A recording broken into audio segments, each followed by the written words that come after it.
It's Laura Eubanks of Design for Serenity with your succulent tip of the day, and it's Walkabout Wednesday in my backyard garden in Chula Vista, California. And first, just want to thank you all for your wonderful feedback and comments on the mini coral reef project that we completed yesterday in Pacific Beach. And I was going on and on about doing gutters on the fence, which BTW I still want to do, even though I really appreciate so many of you, not all of you, but I think probably if I did a poll, it would probably be pretty much 50-50. Some of you said, no, don't do it. It would look cluttered and take away from the coral reef. Appreciate that. I really want you to feel safe giving me your opinion, even if it varies from mine. A lot of times you are right. And I'm not saying that you're not on this. I just really enjoy looking at different perspectives. So thank you for sharing them with me. Oh my gosh, we had a gully washer last night here in Chula Vista. We had thunder, we had lightning, we had wind, we had hail.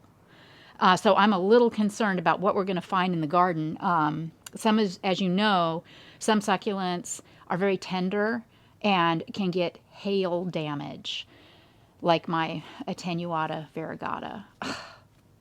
God. But we'll see. This euphorbia here is showing signs of winter, dropping all of its leaves. This will probably go, well, I don't know if it's going to go completely bare because this is new growth. It's been unseasonably warm this February. But remember, when you see this happening, in the colder months, remember this plant is going dormant. It is not telling you to water it. It's telling you to not water it. It's just dropping its leaves for the winter. Remember, in here is all kinds of moisture, nutrients. Succulents are the camels of the horticultural world. This is going to have plenty to drink, even if it is thirsty. You don't need to overwater it, because if you do, it's going to rot, and you're not going to be happy with that. The Harita, my euphorbia snowflake, looks 100. I think at some point soon I'm going to need to take this out of the pot, though. See how the soil starting to sink, despite all of my efforts to pack it down really tight. Nature has its way. And I've got some little babies trying to come up in the back that are, completely hidden from sunlight. So that'll need some work. This mammillaria that my crew member Miles gave me a few years ago is having babies and is super cute. And look at the little ring of flowers that are forming around the top. The Euphorbia millii here, this also, remember, when you see leaves falling or turning yellow underneath, not a worry. These are just old leaves. This is just the plant saying, okay, these leaves have been on me for a long time and it's time for them to go. You look at the growth, the new growth. If that's green and healthy, chances are very, very good that your plant is also healthy. Under leaf discoloration is not a cause for concern. All right, moving on. Cactus are doing great. This little guy here hasn't done much. Actually, this was a trio. Is this an organ pipe? I don't even know. You guys tell me. I had it was a trio, and I took one of them for a project at one point. And this is, just kind of sitting here. I don't hate it or anything. It's great. I don't need it to get big, but I think it is interesting that it hasn't really grown. And my Pilosoceras, of course, has grown magnificently. It's got a really cute little flower on it right here. This sea dragon, Echeveria, that was in this red pot, had been in the pot for about 3 years, and it just got really trunky, and the rosette kept getting smaller and smaller. So I got this, yeah, look at that, Echeveria hybrid. I got this Echeveria hybrid at Oasis, and I'm going to plant it in this pot at some point. Also going to plant up that little Euphorbia trigona that I pulled out of the Coral Reef project yesterday when I replaced it with mine. I'll take care of that this week too. Loving this pot underneath the bougainvillea. Every week that just gets better and better. Oh yeah, one of the little graptos fell on the ground and rooted and started a new plant. God, that's adorable. You gotta love that, right? So, so gorgeous. And this little cousin Calisto cactus, their blooms are so hilarious, the way they poke out of the plant. That just cracks me up. And I think probably today the thing that's giving me life is my grapefruit. Look at that beautiful grapefruit hanging right below this beautiful succulent. I mean, that's Mother Nature is the best designer, isn't she? How gorgeous is that? And then that crest, the graptos are super happy right now. Dang, so gorge. And no life on the gayei, no signs of life, but I know it is alive. This is my pachypodium that has just buttoned up for the winter. No leaves. This is absolutely not the time to water it. If it gets rainwater, that's fine. You can see I have it planted on a pretty significant mound. I'm not worried about it, but I'm not going to stand out here with a hose, is my point. My brugmansia is evidence of just how warm it's been this February. This plant does not do cold at all. And typically this time of year, I would have already cut it down to a nub because it would be looking so scruffy. But look at that. It's getting ready to go off, or it actually has started to go off with a beautiful, beautiful bloom cycle. Loving that. The aeoniums are at their peak right now. This plant, this Kalanchoe orgialis, the copper spoons, this is one that is very, very sensitive to hail, and the leaves will pill. So we'll have to keep an eye on that over the next few weeks. I wouldn't be a bit surprised if it ends up being scarred. But perhaps this bougainvillea may have sheltered it from the hail. I'm not sure which way the hail was coming. So I guess a girl can hope, right? Everything here looks good. Yeah, everything in this little area is looking good. I don't have any complaints. I've been puttering around out here just doing some weeding. But ever since we reset those Fred Ives, I haven't really been out here doing a whole lot. This aloe over here, I was noticing actually both of these, this one and then that one over there, are too much now. I had planted them in spring of 2020 because I was trying to get some height on the prison wall. And it was actually a good idea at the time. But now that the bougainvillea has fleshed out and some of the other plants have grown up, this is just a hot mess. So I'm going to be taking these out of there. And you'll see next time how great that's going to look. What's the matter, Bentley? What's the matter, buddy? He ate all of his breakfast. Oh, Bentley has finished his breakfast and is waiting very impatiently for a treat. Bentley, do you want a treat? Is it time? Is it time for your treat, buddy? He gets, practically apoplectic if the treat doesn't happen immediately upon completing the breakfast. So we're going to have to wrap this up, people, so I can give the dogs a treat. Okay, so the topsy-turvies look fantastic. What I guess, the thing that blows my mind right now is that my bougainvilleas are blooming and my brugmansia is blooming. I just am stunned. It just doesn't happen at this time of year in mid-February.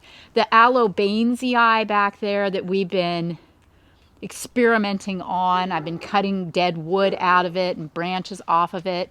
It's really, I'm hopeful that is actually going to do something and maybe even look good. We'll keep our eye on that. And the wisteria, look at the buds. I've got actual green buds. This wisteria actually died on me a number of years ago. I know, right? Have you ever heard of such a thing, a wisteria dying? I was surprised too, but oh well, sad. Well, the next year back it came. Then that year and the year after that, I got like maybe one flower, nothing great. But then last year, it gave me a pretty good flush of flower. And based on what I'm seeing here with all of these buds, I think this is going to be an incredible year for my Chinese wisteria, one of my favorite plants of all time. The lemon tree, guys, starting to turn yellow again. The leaves aren't looking very good. Remember, it was so green and beautiful. So I went ahead and threw like 2 more cups of Epsom salt on it on Monday. I don't know. We'll see how it goes. At the end of the day, you know, it's important that I'm a designer and I like things to look good, but I also want to eat lemons. So this thing needs to start throwing off some fruit here pretty soon, or else. Remember what we've talked about. This is indeed prime real estate in my garden, and I can think of about a dozen really incredible succulent specimen plants that would look amazing in this pot. So get it together, lemon tree. I need to see you do something. Alrighty then. Doesn't have any marks. Oh, the attenuata. Well, Hannah says the attenuata doesn't have any marks on it from the hail, but the scarring takes a little while to set in. So, you know, it looks good right now, and we'll certainly hope for the best, but we'll know more in a week or so as to whether or not we're going to have any damage. I keep threatening to tear up the tapestry, the raised bed. Haven't done it yet. Just simply haven't really. It's not necessarily that I haven't had the time. I just haven't felt inspired to do it. So I always wait until I'm feeling really motivated before I tear into something like this, because I want to make sure that I'm properly motivated. And also, this is just this crested aeonium sunburst is crazy beautiful right now, and I kind of hate to bother it in any way. So I think I'm just going to be patient and enjoy what is right about this, and not concern myself so much with what isn't. Remember those tall aloes that I was showing you against the prison wall? Well, this is one that I took down and cut and just stuck in this pot as a placeholder until I get a collectible going. And look at how it's turned kind of taupe colored. It is just a cutting, and it's very structural and very pretty, and I really am enjoying it. But when I lay my eyes on something that I don't have, it's coming out, and that something I don't have is going in. Gutters are great over here. Happy, happy, happy. My Titanota is starting to really take off and get its legs, as is the Perrii. Stunning. Both of these plants, well, actually, in time, all of these plants will be rehomed to clients' gardens once they exceed parameters and get too big for my space. I'll do what I did with the Trigona. You know, I'll move them into another landscape. My pink jasmine, this is a non-succulent, but it's a really, really tough vine, and it grows extremely fast. It's tough in the sense that you can cut it back anytime and it just keeps coming back. It's getting ready to bloom. It's a little late this year. Usually pink jasmine goes off the very 1st of February here in Southern California, and it's just now setting flower, but this will smell fantastic, and within the next month or two completely cover the trellis that separates paradise from the garbage dump over there. Okay, these are leftover cans from the last job, and we will cherry pick out the best ones and give them to folks. All the busted ones will go to the landfill.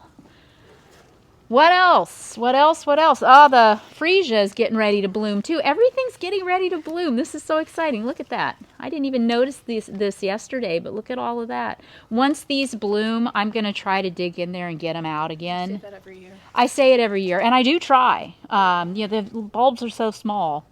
Or are they rhizomes? You guys tell me. But at any rate, I'm trying, because I don't want the lemon tree competing with the freesia. I think that might be part of the issue with the nutrient deficiency that seems to be happening here. What else, Han? That's about it, right? Yeah, the Mediopicta alba is super gorgeous, and I'm enjoying the heck out of this. And as soon as it gets too big, it starts to hang over the into the walkway or the patio, then this one will come up too and go to a client. So I'm really enjoying that. I'm enjoying that so much that my home garden is becoming more of a nursery or a foster situation. It feels good to me.